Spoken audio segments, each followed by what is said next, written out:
everyone, welcome to Gem Cooking. இன்றைக்கி நாம் ரொம்ப சத்தான சுவையான ஆட்டுக்கால் சூப்பு அதிலிருந்து பாயா எப்படி பண்ணுறதுன்னு தான் பார்க்க போகிறோம். இந்த ஆட்டுக்கால் பாயா இடியாப்பம், இட்லி, தோசை, சப்பாத்தி கூட மார்னிங் டிஃபனுக்கு வச்சு சாப்பிட்றதுக்கு ரொம்ப டேஸ்ட்டாக இருக்குங்க. உடம்புக்கும் ரொம்ப நல்லது. வாங்க இப்போ அது எப்படி செய்கிறதுன்னு சொல்லிட்டு பார்க்கலாம்.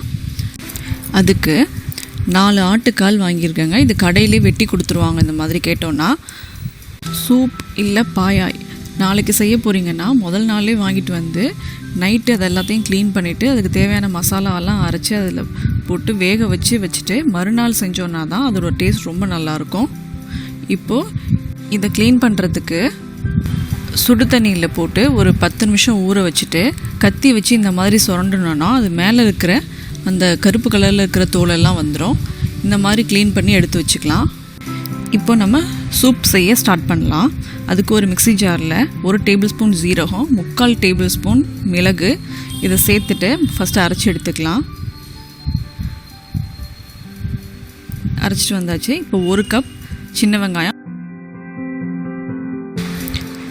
ஒரு பெரிய சைஸ் தக்காளி கட் பண்ணி வச்சுருக்கேன், அதை சேர்த்துக்கிறேன். அப்புறம் 1 டீஸ்பூன் மஞ்சள் தூள் சேர்த்துக்கலாம். ஆட்டுக்கால் சூப்புக்கு வந்து மஞ்சள் தூள் கொஞ்சம் அதிகமாக தான் சேர்க்கணும். ஆட்டுக்கால் கூட இந்த மஞ்சளும் சேர்த்து நம்ம செய்யும்போது வயிறு சம்மந்தமான எல்லா பிரச்சனையும் சரியாகும். வயிறு புண்ணு, குடல் எரிச்சல், இந்த மாதிரி பிரச்சனை எல்லாம் சரியாயிரும். இப்போ நம்ம இதை போய் அரைச்சி எடுத்துகிட்டு வந்து க்ளீன் பண்ணி வச்சுருக்கிற ஆட்டுக்காலில் சேர்த்துக்கலாம். இதை வேக வைக்கிற அளவுக்கு தண்ணி சேர்த்துக்கலாம். இது மூழ்கிற அளவுக்கு தண்ணி ஊற்றிக்கலாம். இப்போது தேவையான அளவுக்கு உப்பு போட்டுக்கலாம். கொஞ்சம் கருவேப்பிலை போட்டுக்கலாம். 1 டேபிள் ஸ்பூன் இஞ்சி பூண்டு பேஸ்ட்டு போட்டுட்டு கிளறி விடலாம். இப்போ இதை மூடிட்டு விசில் போட்டு ஒரு 10 விசில் விடலாம். இது எலும்புன்றதுனால விசில் அதிகமாக விட்டோன்னா தான் நல்லா வேகும். 10 விசில் வந்ததும் ஸ்டவ்வை ஆஃப் பண்ணிட்டு மூடியை ஓப்பன் பண்ணாமல் அப்படியே விட்டுட்டு மறுநாள் காலையில் ஓப்பன் பண்ணி பார்க்கலாம். அப்போ தான் அந்த மசாலாலாம் அந்த எலும்பில் நல்லா சார்ந்து ரொம்ப நல்லா டேஸ்ட்டாக இருக்கும். இதை நம்ம இப்படியே சூப்பாக எடுத்து குடிச்சிக்கலாம். வயிறு புண்ணு உள்ளவங்களாம் இதை அப்படியே வெறும் வயிற்றில் காலையில் சூப்பாக குடித்தாக்கும் அந்த வயிறு புண்ணு, வயிறு சம்மந்தமான எல்லா பிரச்சனையும் சரியாயிரும். மாதத்துக்கு 2 தடவை இந்த மாதிரி குடித்தாக்கும் வயிறு பிரச்சனை எல்லாமே காணாமல் போயிடும். இல்லை ஆட்டுக்கால் பாயா செய்யணும் டிஃபனுக்கு அப்படின்னா இதுக்கப்புறம் வர ஸ்டெப்ஸை ஃபாலோ பண்ணிக்கோங்க. அதுக்கு ஒரு மீடியம் சைஸ் வெங்காயம் கட் பண்ணி வச்சுருக்கேன், ஒரு பெரிய சைஸ் தக்காளி கட் பண்ணி வச்சுருக்கேன், ஒரு பச்சை மிளகாய் கீரி வச்சுருக்கேன், கசகசாவை ஊற வச்சு வச்சுருக்கேன் தண்ணியில். இப்போ இதை வச்சு நம்ம பாயா செய்ய ஸ்டார்ட் பண்ணலாம். பேன் வச்சுட்டு பேன் ஹீட் ஆனதும் வெட்டி வச்சுருக்க வெங்காயத்தை சேர்த்துக்கலாம். 2 பூண்டு பல்லும் சேர்த்து வதக்கிக்கலாம். பூண்டு வந்து ஃப்ளேவருக்கு தான். கீரி வச்சுருக்க மிளகாய் அதோடு சேர்த்துக்கலாம். வெட்டி வச்சுருக்க தக்காளியும் அதோடு சேர்த்து வதக்கிக்கலாம். நல்லா வதங்கினதுக்கப்புறம் ஸ்டவ் ஆஃப் பண்ணிவிட்டு ஆற விட்டு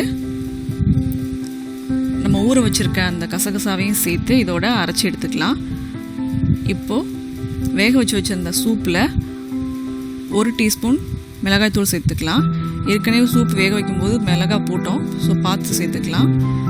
அடுத்து 2 டீஸ்பூன் மல்லித்தூள் சேர்த்துக்கலாம். சேர்த்துட்டு அரைச்சி வச்சுருக்க அந்த பேஸ்ட் அதோடு சேர்த்துக்கலாம்.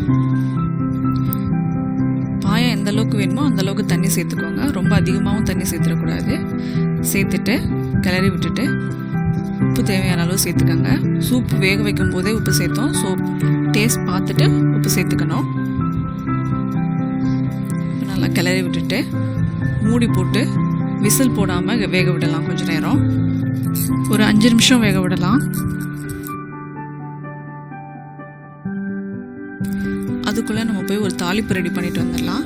அதுக்கு பேனில் எண்ணெய் ஊற்றி ஹீட் ஆனதும் ஒரு சின்ன துண்டு பட்டை, 2 கிராம்பு, ஒரு ஏலக்காய் சேர்த்து பொரிக்கலாம். நல்லா வாசனை வந்ததும் கொஞ்சமாக கருவேப்பிலை சேர்த்துக்கலாம். இப்போ தாளிப்பு ரெடி ஆகிடுச்சு. வெந்துட்டுருக்க ஆட்டுக்கால் பாயாவை ஓப்பன் பண்ணி இந்த தாளிப்பை அது கூட சேர்த்துடலாம். சேர்த்துட்டு கிளறி விட்டு ஒரு 2 மினிட்ஸ் கொதிக்க விடலாம்.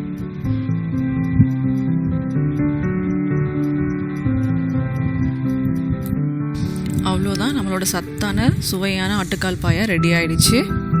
எலும்பு முறிவு ஏற்பட்டவங்க, எலும்பு பிரச்சனை உள்ளவங்க வாரத்துக்கு ஒரு தடவையோ இல்லை 2 வாரத்துக்கு ஒரு தடவையோ இதை செஞ்சு சாப்பிட்டாங்கன்னா பிரச்சனை எல்லாமே சரியாயிடும்.